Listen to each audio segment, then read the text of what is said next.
Mes chers compatriotes, j'ai pris sur moi de vous faire appel aujourd'hui pour vous faire part des derniers événements qu'a connus le pays. Je me dois de le faire pour rétablir la vérité et informer le peuple tout entier de ce qui s'est passé réellement ou qui se passe actuellement. Je vais évoquer les derniers événements du kilomètre 5 et les agitations de certains groupes armés observés ces moments dans certaines parties du pays, particulièrement à Kaka-Bandoro. Mais avant tout, je tiens à rappeler à tous que pour accéder à la magistrature suprême de l'État, je n'ai pas fait de coup d'État. Je n'ai pas usé des moyens anticonstitutionnels pour prendre les rênes du pays. J'ai été porté à la tête de l'État à l'issue d'élections démocratiques, crédibles, transparentes et incontestables. J'ai été choisi, élu par le peuple souverain, pour conduire la destinée du pays pendant 5 ans, conformément à notre Constitution. Dans cet élan, j'ai fait le choix de diriger le pays de manière transparente, légale, le tout en me fondant sur le respect de la Constitution de 30 mars 2016. En prenant la direction du pays, j'étais conscient des défis qui s'imposent à nous. Je savais que nous allons affronter l'épineuse question de la sécurité, de l'armée qu'il faut rebâtir, de l'économie qu'il faut reconstruire, du tissu social qu'il faut ressouder, de la justice qu'il faut assurer, et j'en passe. Petit à petit, mais sûrement, je m'emploie avec l'aide du gouvernement à prendre en charge tous ces problèmes et tous ces défis. J'exprime au passage notre gratitude à l'endroit de toute la communauté internationale qui nous soutient dans cette œuvre inlassable de reconstruction nationale. Je sais que le défi est immense, mais pas à pas, avec sagesse et sans précipitation, nous allons réussir. Et j'y crois. Dans cette œuvre de reconstruction nationale, je ne suis pas seul. Je n'agis pas seul. J'ai avec moi le gouvernement que j'ai voulu inclusif. J'ai avec moi le Parlement, c'est-à-dire l'Assemblée nationale. J'ai avec moi les institutions de la République. Et je n'oublie pas le pouvoir judiciaire. Encore moins le peuple dans sa globalité, puisque j'essaie dans la mesure du possible, de prendre en compte les avis de toutes les sensibilités politiques et sociales dans mes actes et dans mes décisions. Je le fais parce qu'il s'agit de notre pays en partage. Mais au-delà de tout cela, quand j'écoute les uns et les autres, à travers la presse écrite, les radios qui sont ouvertes à tous, les réseaux sociaux, je me pose parfois des questions. Que voulons-nous? Que voulons-nous? Aimons-nous réellement ce pays? Voulons-nous réellement reconstruire ce pays que nous avons machinalement détruit?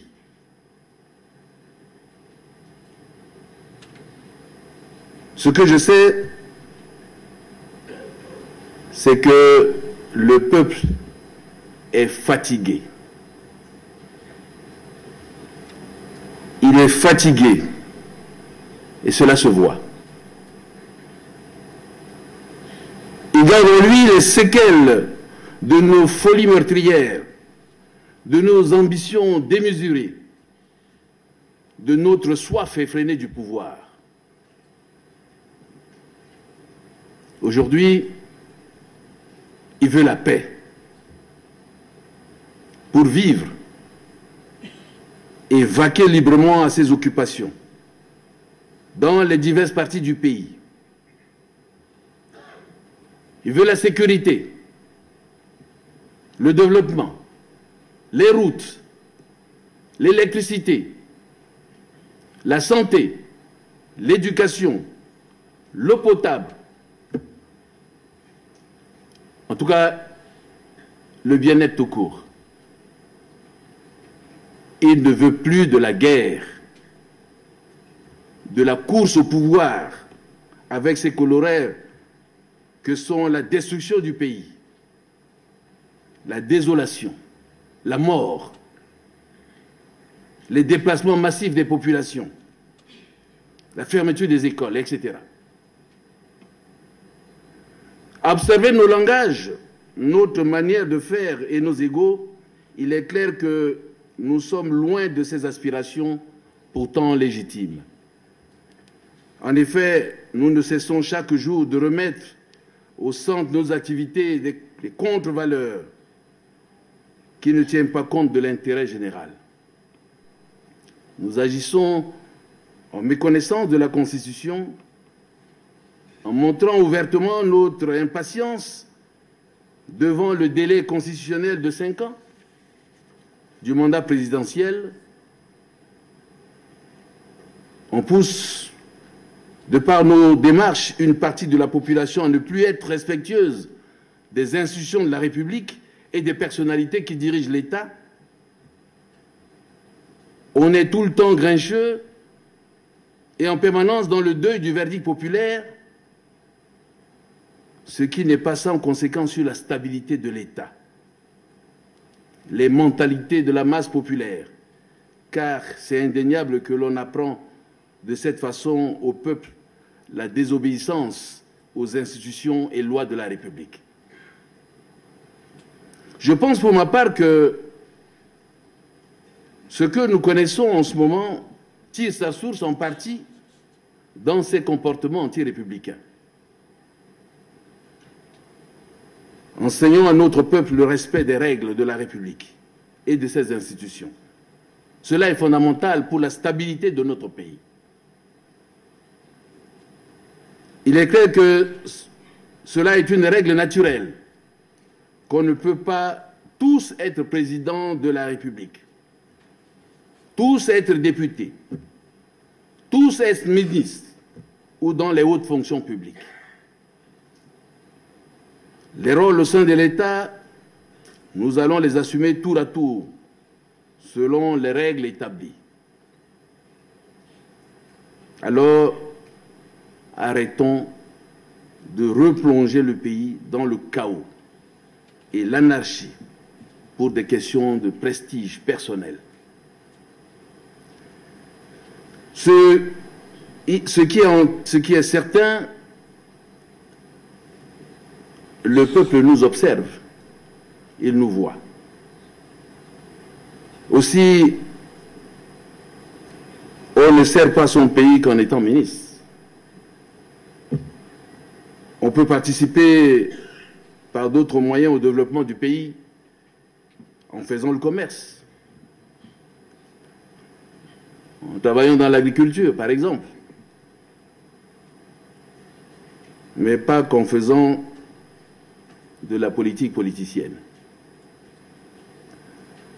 Je vais vous dire aujourd'hui que je suis pour la liberté d'expression, les libertés politiques.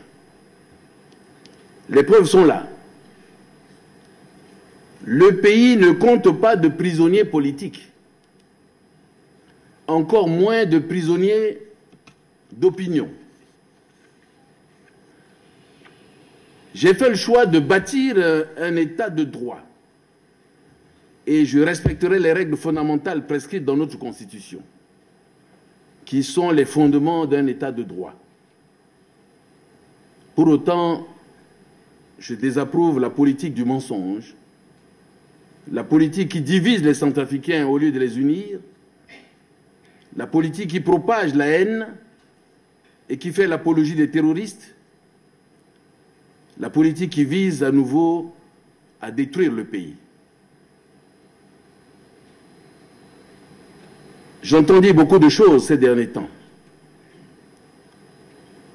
que je gérerai un chaos,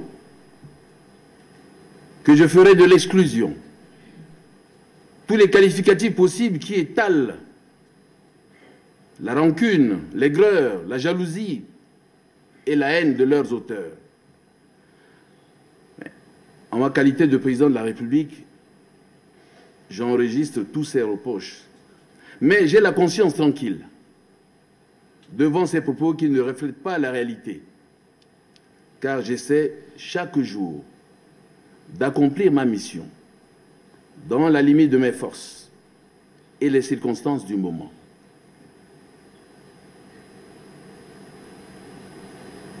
Comme je l'ai dit il y a quelques instants, le contexte du pays m'impose un rythme, une démarche de prudence, et j'essaie de monter l'architecture de la reconstruction du pays, pierre par pierre, dans cet environnement. Le peuple, dans sa globalité, sera et restera le seul juge des actions politiques le moment venu. Le pays rencontre depuis des difficultés significatives, et vous le savez. Quand j'étais élu, les multiples problèmes étaient déjà là. Le pays a connu la crise des destructions des biens et des services publics. Le peuple était asservi, et l'est encore, non pas par ma faute, mais par la faute de certains qui ne veulent pas laisser tomber les armes. Mesdames et messieurs, chers compatriotes, j'en viens à l'épineuse question de la sécurité. Lors de mon entrée en fonction, j'ai hérité du problème de l'insécurité qui était resté en l'état, le désarmement n'ayant pas été fait.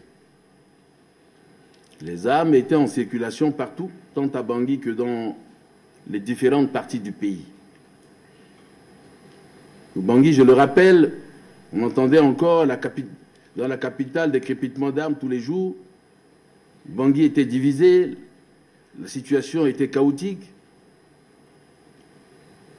Il y a eu du travail qui a été fait pendant la transition, mais j'ai hérité de cela et il ne faut pas l'oublier.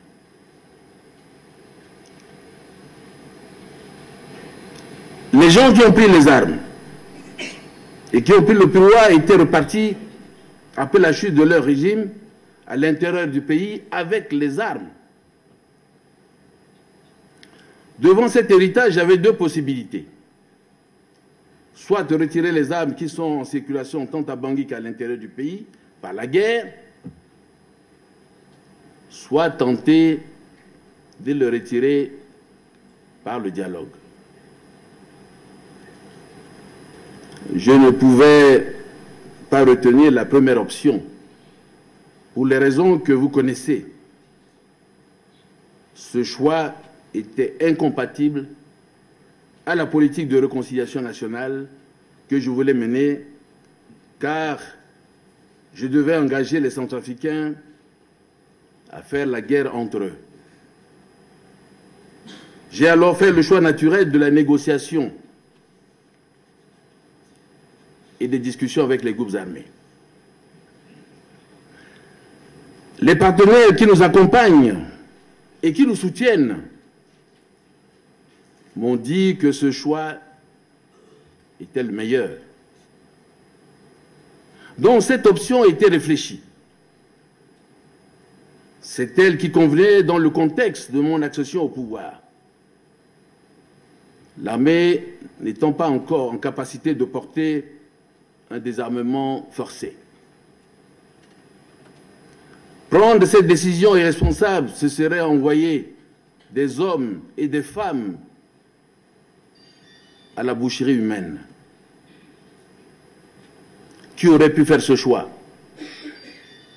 Qui?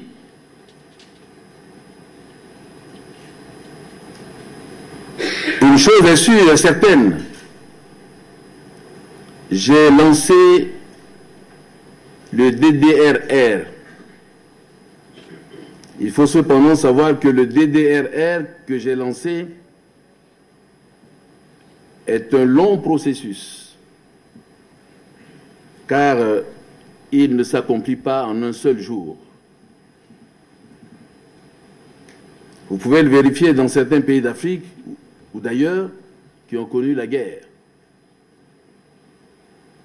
Nous avons réalisé courant fin 2017 le DDR pilote, qui est une phase test de la stratégie à mettre en œuvre. Nous allons sous peu démarrer le programme global de désarmement.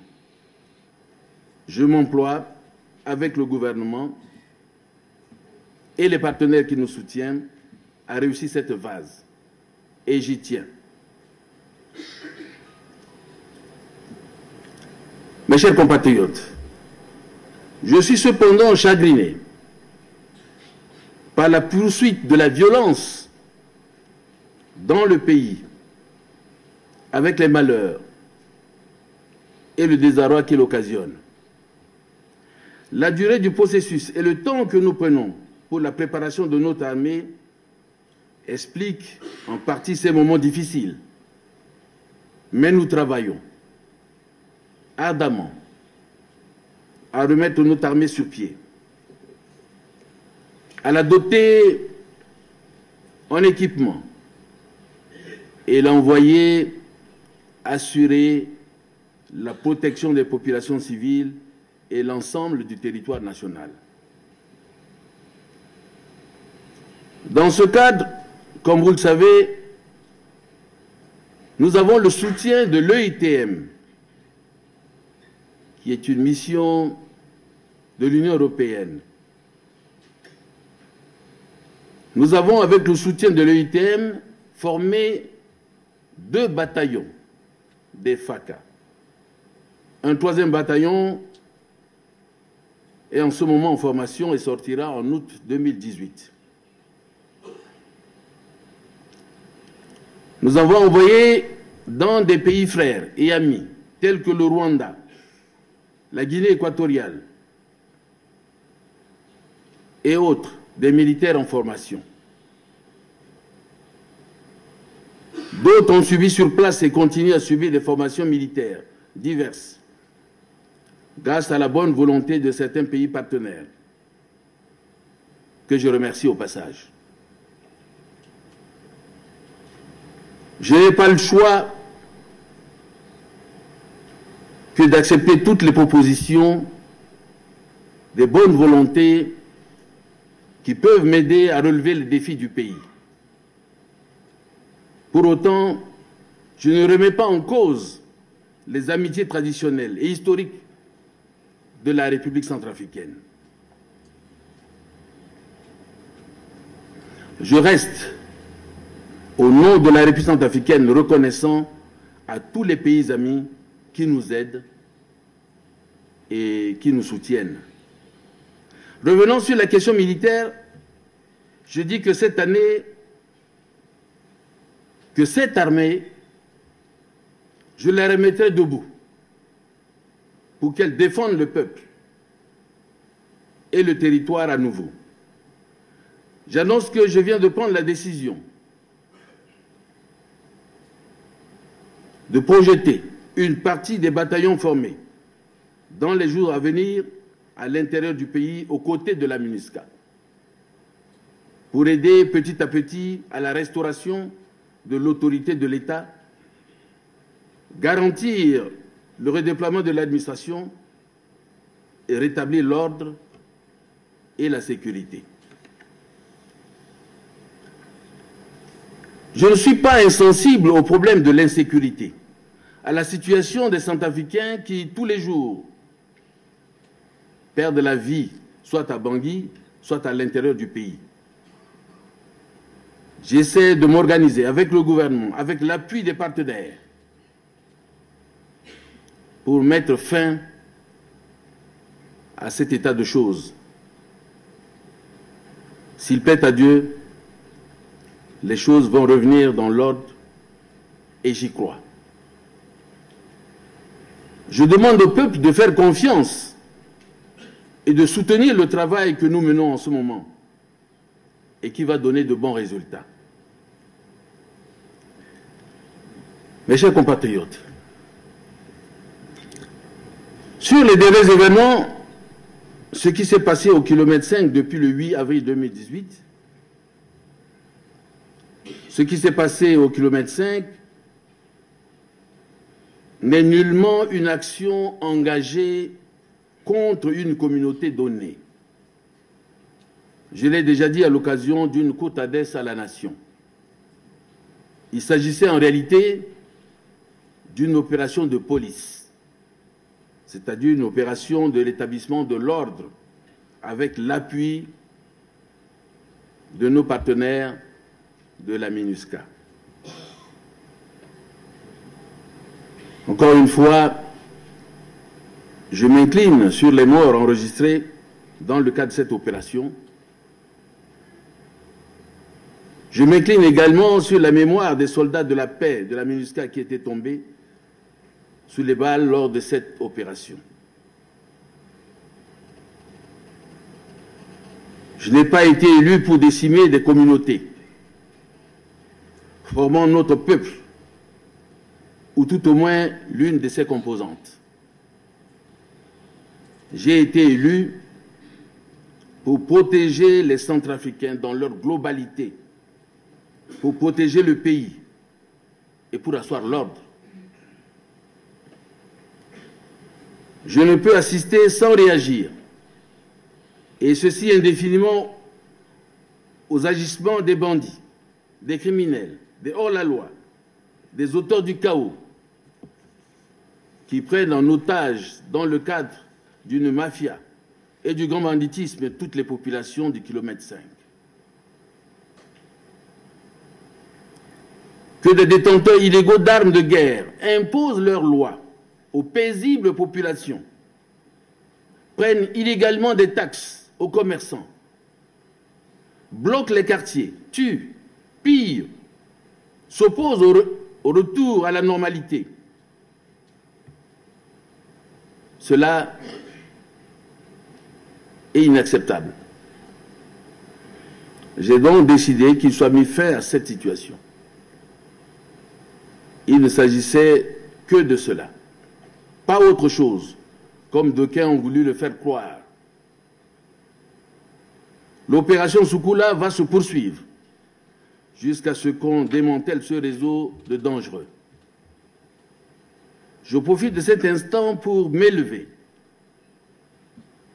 et condamner certains propos tenus suite à cette opération, tendant à instrumentaliser à des fins politiques cette action de salut public. De même que je m'élève et condamne l'attitude de certaines presses, tant nationales qu'internationales, qui, sans se cacher, font l'apologie et la publicité des terroristes. Oui, nous avons assisté à cela. Nous avons vu les journalistes aller interviewer des terroristes, leur donner la possibilité d'instrumentaliser une action de rétablissement d'ordre. Ils ont voulu les aider à diviser le peuple. C'est inacceptable. C'est pourquoi je demande au gouvernement et au Conseil de la communication de s'assumer. Pour ce qui concerne Kaka Bandoro, il s'agit encore une fois d'agissements de certains responsables de groupes armés, en particulier M. Abdoulaye Sen, qui essaie de réduire à néant les efforts déployés récemment par le gouvernement et le panel des facilitateurs de l'initiative de paix et de l'Union africaine. En effet, dans le cadre du processus politique soutenu par l'Union africaine, nous avons tous lancé un processus de paix avec les groupes armés, déjà inscrits au programme DDR. Notre objectif est de voir ce processus politique accompagné au mieux de DDRR pour que, très rapidement, nous puissions ensemble ramener la paix et la sécurité. Dans cette dynamique, le panel des facilitateurs a effectué des missions de terrain. Il est allé partout à la rencontre des représentants des groupes armés, y compris Abdoulaye Sen.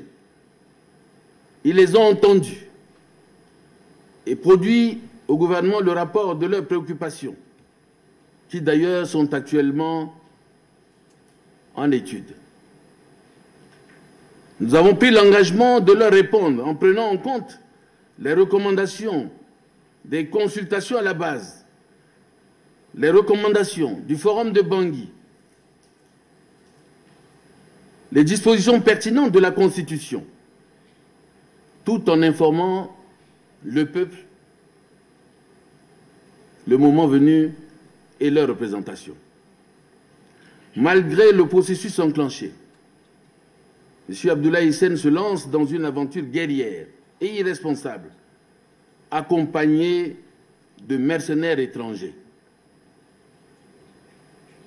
Il m'a été signalé que Abdoulaye Sen, accompagné de ces mercenaires étrangers, sont allés braquer 17 véhicules des entreprises chinoises d'exploration pétrolière, parquées à Ndélé, après la fin des études sismographiques. Ces véhicules devraient encore servir à la deuxième phase de forage des premiers puits pour la confirmation du potentiel existant. Vous voyez comment on bloque les activités de tout ce qui concourt, qui pourrait concourir au développement du pays. Après ce forfait, il a fait un détour à Bambari pour y rechercher des soutiens dans le milieu de certains groupes armés se trouvant dans les secteurs. C'est après qu'il est descendu à Kaka Bandoro depuis le vendredi 13 avril 2018 pour rechercher des alliances. Il a déjà passé plusieurs jours sans succès. Des informations qui me parviennent révèlent qu'il ne trouve pas l'adhésion recherchée, d'autant plus que les responsables des mouvements courtisés ne sont pas dans cette logique, ne sont pas dans la logique de guerre, mais veulent la paix à travers le processus en cours sous l'égide de l'Union africaine. Je les encourage à rester dans cette voie de la sagesse. Pas plus tard qu'hier, jeudi 19 avril 2018, il a poussé un petit groupe de ceux qui sont avec lui a démarré subtilement le projet funeste, mais ils ont été arrêtés net à quelques kilomètres de Kaka-Bandoro par les forces des Nations Unies, qui ont pris, à la demande du gouvernement, des dispositions pour neutraliser ou empêcher tout mouvement incontrôlé de ces forces négatives. Je condamne avec la dernière énergie cette entreprise de déstabilisation du pays qui intervient au moment où nous mettons tout en œuvre pour dialoguer et ramener la paix. Rien, absolument rien ne justifie cette entreprise égoïste, susceptible de replonger le pays dans la violence.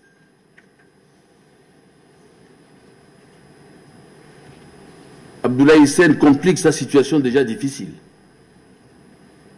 Il veut entraîner dans son sillage certaines personnes qui actuellement n'ont encore rien à voir avec la justice. Je l'invite à revenir à la raison et dans la République. Je lui demande d'arrêter d'utiliser des mercenaires contre les paisibles citoyens déjà meurtris des zones qu'il occupe ou traverse et qui se sentent en rien concernés par ces agissements. Ces agitations ne serviront à rien et ne lui permettront pas d'obtenir ce qu'il cherche. D'ores et déjà, nous avons pris des dispositions pour que l'aventure projetée ne soit portée nulle part.